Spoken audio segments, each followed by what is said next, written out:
Morning, সকলকে জানাই সোমনাথ চ্যানেলে ওয়েলকাম। আরও একটা সুন্দর সকালের গল্প নিয়ে তোমাদের সামনে আজকে আবার হাজির হলাম। মা আমাকে এবং আমার পুচিকে দুজনকেই সকাল সকালে রেডি করে দেয়। ঘুম থেকে উঠলেই ফ্রেশ ট্রেশ করে দিয়ে তারপরে মা আবারও নিজের কাজ করতে শুরু করে।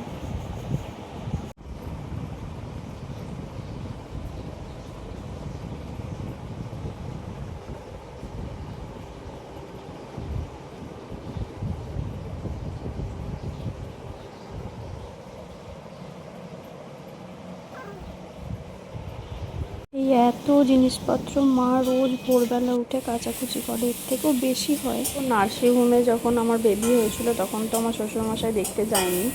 তো উনি বলেছিল যে যখন ছুটি হবে, আমি যখন এই বাড়িতে ফিরবো, তারকেশ্বরের বাড়িতে চলে আসবো, তখন উনি নাকি দেখতে আসবে। তো আজকে হচ্ছে উনি এবং আমার শাশুড়ি মা দুজনেই দেখতে আসার কথা আছে।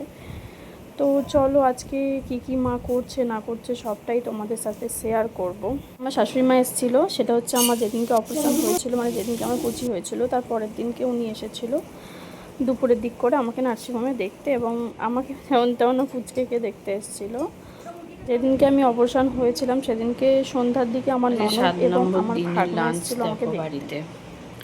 মা শত ব্যস্ততার মধ্যেও গোটা সংসারের কাজ সামলে, বাপিকেও হেল্প করে আমার প্রচুর সমস্ত জিনিসের ধোয়া মোছা সাফ সাফাই সব কাজ করে, সবার রান্না করে, আবার আমারও রান্না আলাদা করে করে।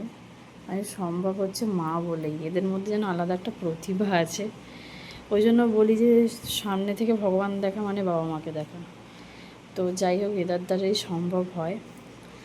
তো আজকে যেহেতু শ্বশুর শাশুড়ি আসবে বিকেলের দিক করে, দুপুর টাইমটা পার করে, তার জন্য ওরা তো লাঞ্চ করে আসবে, বিকেলের কিছু আয়োজন থাকবে, তারও কিছু রান্না মা এগিয়ে রেখেছে, বাকিটা ওরা এলে করবে।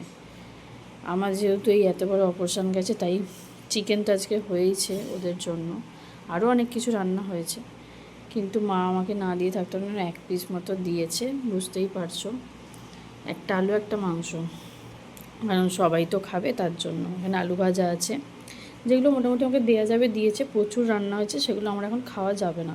কিন্তু দেখো তার মধ্যে সবজির ঝোল মানে মাছ দিয়ে এটা আমাকে ঠিক বানিয়ে দিয়েছে। আমি লাজা খেতে খুবই পছন্দ করি, যার জন্য এতে পেঁপে থেকে শুরু করে সব কিছু দেওয়া রয়েছে, এমনকি গুগলি দেওয়া রয়েছে। তোমরা এটা খাও কি না আমি জানি না, আমি খুবই খেতে ভালোবাসি।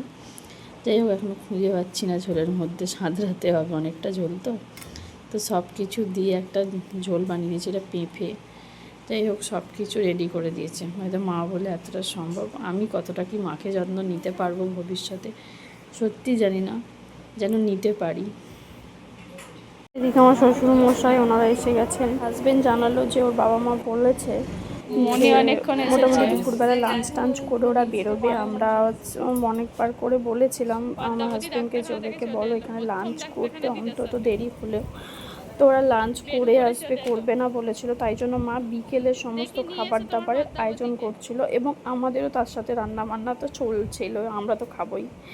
তার সাথে সমস্ত কাজ সংসারের মা একা হাতে কিভাবে সামলায় সত্যি আমি মাঝে মাঝে বুঝতে পারি না।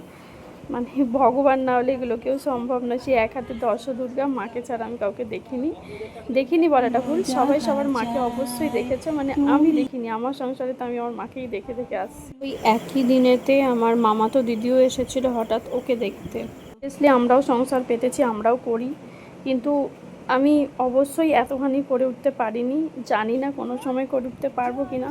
অবভিয়াসলি মায়ের কাছাকাছি মেয়েরা যেতে পারে না, সম্ভব না, আমাকে আরও জন্ম নিতে হবে 2-4 বার, তবে হয়তো আমি এই জায়গাটাতে পেতেও পারি আবার নাও পারি।